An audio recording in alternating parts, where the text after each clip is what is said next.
Central Intelligence Agency, CIA.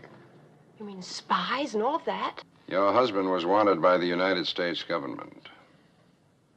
I'm very much afraid that you are in a great deal of danger.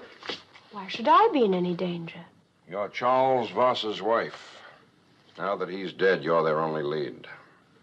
Mr. Bartholomew, if you're trying to frighten me, you're doing a first-rate job.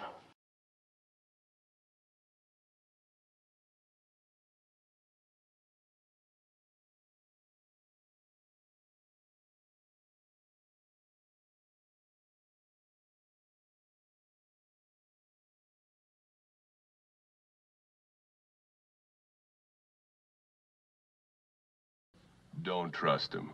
Don't tell him anything. He's after the money.